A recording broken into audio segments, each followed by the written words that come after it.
Bună, dragilor, și bine ați venit la o nouă citire. Dacă titlul te-a atras, înseamnă că ai aici cu siguranță un mesaj pentru tine. Îți mulțumesc pentru că mă urmărești, îți mulțumesc pentru că mi-ești alături. Vreau să vedem ce urmează în următoarele 24 de ore pentru tine din momentul în care tu vezi această citire. Hai să vedem așadar. Îți reamintesc și de Destiny, aplicația pe care îți poți întâlni sufletul pereche. Te invit să o descarci gratuit de pe site-ul nostru. Ai link în primul comentariu. De asemenea, vă aștept și pe aplicația mea de tarot și astrologie, pe care la fel o puteți instala gratuit și o puteți folosi. Hai să vedem. Pentru următoarele 24 de ore. Avem 10 de bâte, 6 de cupe, 4 de cupe. Da, o oarecare oboseală aici, văd eu. E ca și cum ceva se repetă. Fie e vorba de faptul că aveți legătură cu niște personaje care sunt foarte imature din punct de vedere emoțional, fie este vorba despre o persoană care își asumă multe responsabilități, este vorba despre o persoană care duce foarte multe greutăți pe umeri. Poate să fie și o perioadă în care tu pur și simplu duci multe lucruri pe umeri, este o perioadă în care pur și simplu simți că ai obosit, dar ce mai văd eu aici e că pentru unii poate să fie ceva legat de dragoste, da? Poate să fie ceva legat de un suflet pereche. Este o persoană aici foarte sufletistă, foarte energică, dar în același timp o persoană care abordează lucrurile într-un mod imatur. În plan personal avem spânzuratul, da? O conexiune cu zodia Pești, dar și un moment de sacrificiu. E ca și cum e o pauză într-o relație, într-o prietenie. Poate în familia ta e vorba de un sacrificiu pe care cineva îl face sau tu îl faci. Mai poate să fie și că blocajul în acest moment poate să vină din planul personal. Deci poate cineva la nivel energetic te blochează în acest moment. Bineînțeles că ești și într-o perioadă în care începi să vezi lucrurile diferit, începi să vezi lucrurile altfel. Apoi avem doiul de bâte. Ei, interesant, aici discutăm despre o alegere importantă pe care o vei avea de făcut. Ce mai văd aici? Un obiectiv pe termen lung pe care ți-l vei pune, dar poate să fie și un moment în care zici, bun, atunci dacă e blocată partea asta, relația asta, prietenia asta, atunci mă îndepărtez, pentru că văd aici o îndepărtare a ta.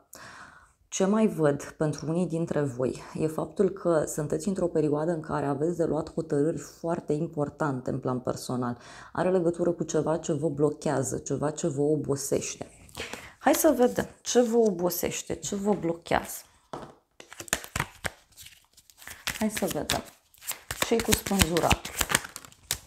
Ei, avem 4 de monede, deci poate avea legătură cu încăpățânarea cuiva sau poate avea legătură cu faptul că o persoană e mai zgârcită din fire, e mai posesivă din fire. Cineva care e foarte concentrat aici pe planul material. 10 de bâte. Ei, aici pentru tine 10 de bâte poate să reprezinte și un moment în care simți ca o apăsare, da? Poate să fie vorba și de faptul că tu poate nu ești deschis în fața unui nou început, în fața unei noi modalități de a vedea lucrurile. Hai să vedem doi de bâte.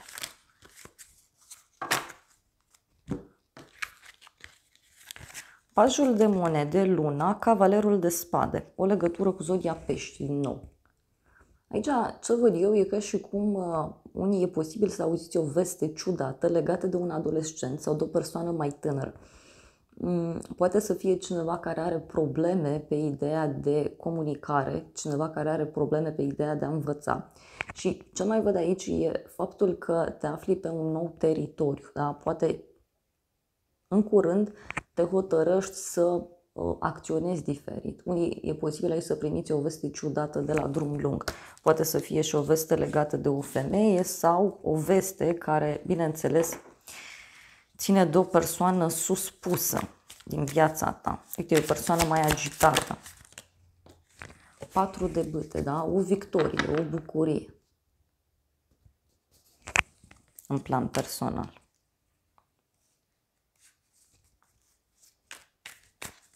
Poate cineva care, știu eu, merge undeva să se distreze în secret, cineva care abordează lucrurile, așa cum am spus, într-un mod imatur. 10 de spade, aici văd eu un sfârșit. E un sfârșit legat de relație, e un sfârșit legat de o prietenie, ceva e clar că trebuie să ajungă într-un punct final. Hai să vedem în continuare. Avem regele de monede în acest moment, o conexiune cu o zodie de pământ, Taur, Fecioară, Capricorn. Ce mai văd aici foarte clar e faptul că primești foarte curând un răspuns de la un bărbat foarte sigur pe el. Este un bărbat pe care te poți baza, este un bărbat foarte matur din punct de vedere financiar, dar unii e posibil aici să aveți legătură și cu o instituție financiară sau cu un personaj care este mai înrădăcinat în propriile convingeri.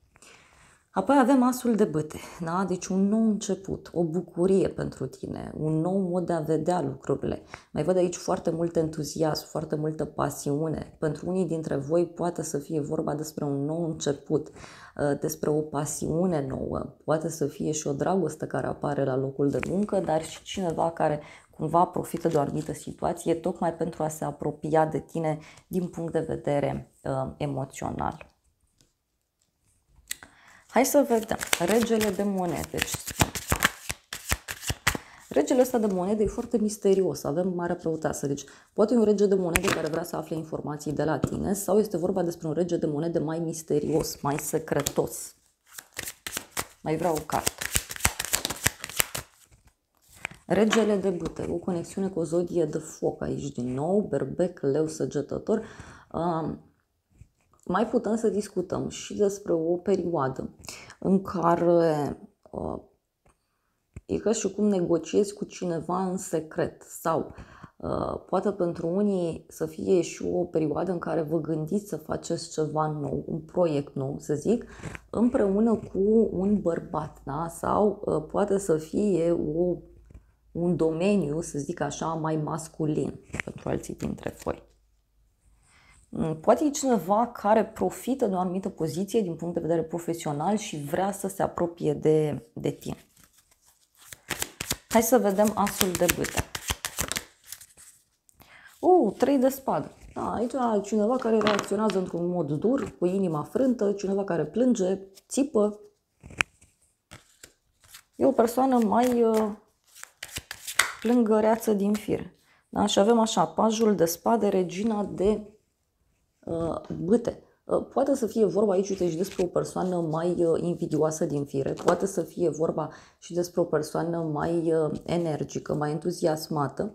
Ce mai văd aici e vorba de faptul că e posibil să primești o veste fulger, poate chiar o reacție ușor mai agresivă a cuiva din jurul tău.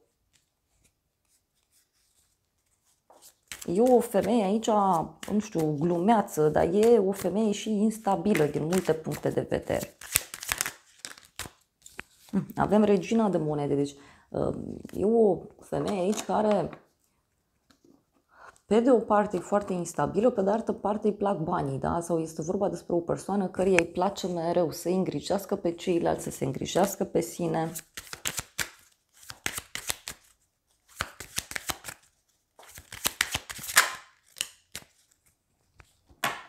Asul de spade. Un adevăr, un nou început.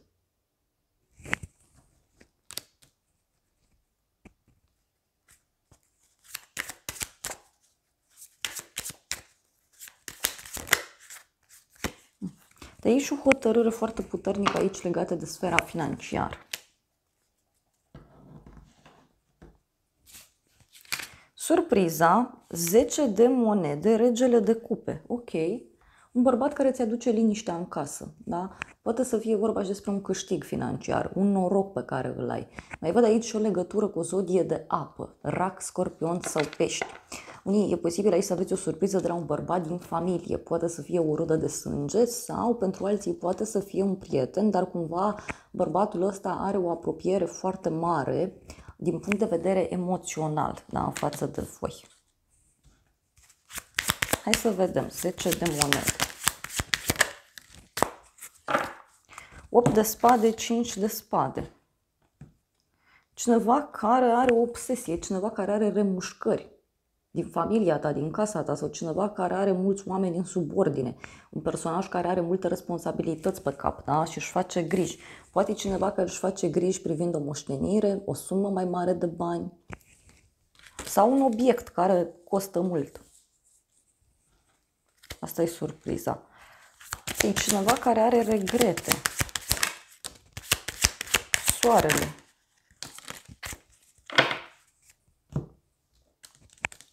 Avem soarele, 3 de bâte, puterea. O legătură cu zodia Leu avem aici. Ce o să te mire pe tine în toată povestea asta are legătură cu un personaj foarte energic, foarte plin de viață. Este vorba despre un personaj care știe foarte bine ce își dorește. Un bărbat, știu eu, mai pozitiv din fire, poate e și un personaj mai orgolios în același timp. Dar poate omul ăsta vrea să facă drum către tine sau vrea să se apropie de tine.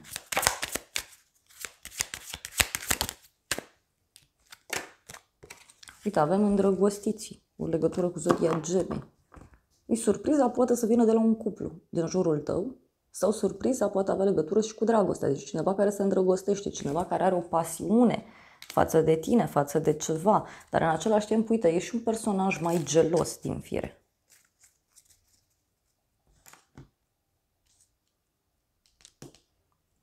Bun. Hai să vedem ce spune și tarotul.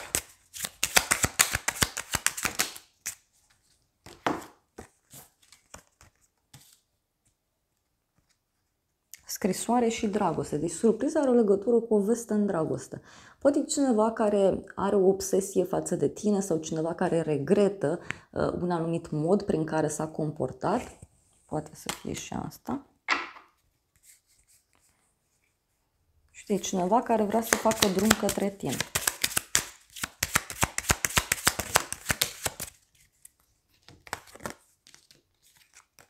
Avem bani și vizită. Uite, surpriza are legătură cu o întâlnire pe care o ai. Cu o persoană care e stabilă financiar, cu o persoană care știe foarte bine ce își dorește. Este vorba despre o persoană care e hotărâtă. Uite, avem bărbatul, moartea, dorința, casa.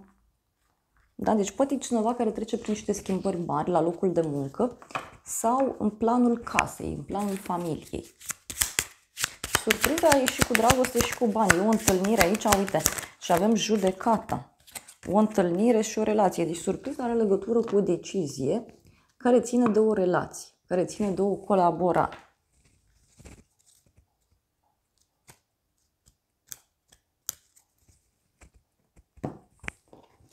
Ia să vedem ce spune și tarotul meu cu povestea asta.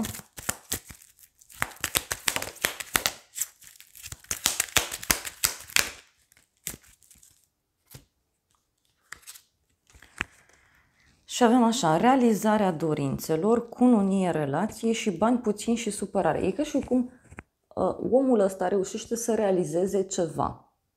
Bărbatul ăsta rezolvă ceva, doar că e supărat.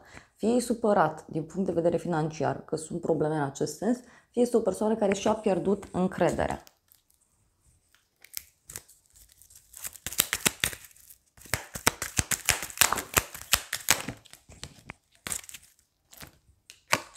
O veste despre un final și proces și judecată. Deci surpriza are legătură aici cu o decizie de final pe care cineva o ia.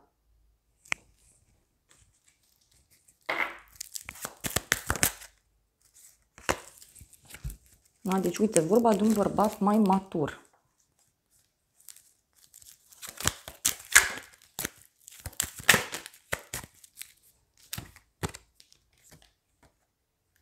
O zi plăcută și o companie plăcută. Uite, cred că e ceva legat, nu știu, de o zi de naștere, o petrecere, un eveniment mare.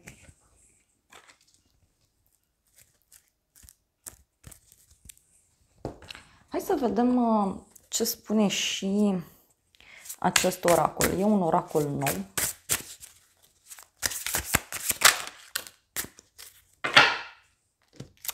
Avem zodia Fecioară aici, resurse, nevoi materiale, a lăsa lucrurile să curgă, sănătate, esența vieții, energie, vitalitate, forță. Deci poate e o persoană muncitoare, o persoană energică, o persoană care e gata să lucreze, o persoană care e gata să acționeze. Apoi mai avem așa, foarte plăcut. În acest timp,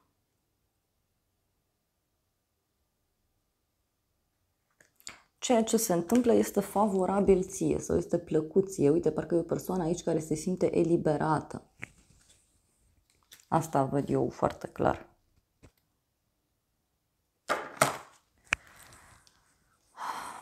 Da, și aici ce văd eu, e vorba de o persoană foarte devotată, cineva foarte muncitor sau foarte muncitoare. Cineva care e gata să depună un efort. Uite, e o persoană care face lucrurile într-un mod nou, este un pionier, da? Cineva care nu a mai acționat până acum așa. Mai vreau o carte în legătură cu surpriza. Să vedem ce spune oracolul.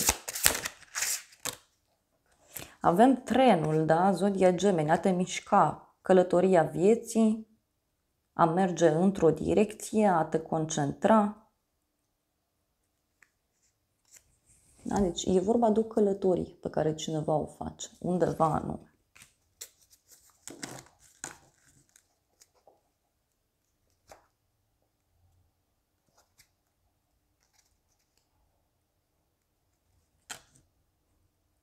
Poate și cineva care e mai inventiv, așa, din fire, dar eu așa văd că surpriza are legătură cu un mod prin care cineva acționează.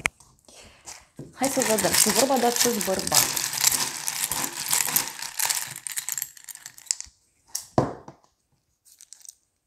Și avem așa, o veste bună, un mesaj. Îmi este dor, suflet pereche. Deci poate cineva care îți spune că este dor de tine. Apoi avem un mesaj, veste rea. Da? Și omul ăsta poate să-ți dea o veste mai puțin plăcută. Avem inițiala IM cu mesajul miraj. Deci vestea asta are legătură mai mult cu obsesie din capul acestei persoane. Vestea asta are legătură mai mult cu ceva care nu e real. Și avem luptă, acțiune, planeta Marte. Deci parcă e cineva care se luptă aici cu morile de vânt. Iar apoi avem emoții, inițiala E, iar ultimul mesaj e dragoste sinceră, ziua de duminică. Da, deci surpriza eu cred că are legătură cu cineva care se îngrijorează, care își face tot felul de gânduri, tot felul de iluzii. Hai să vedem un ultim mesaj din oracolul astrologic, să vedem pentru tine. Și avem din nou zodia Fecioară, da? Deci e despre muncă, despre acționat și avem retrogradare. Ei, cineva care se întoarce la un loc de muncă, cineva care reia anumite obiceiuri pe care le are, sau poate avea legătură cu revenirea unei probleme de sănătate în viața cuiva. Avem nodul sud, trecut, deci e ceva din trecut care revine.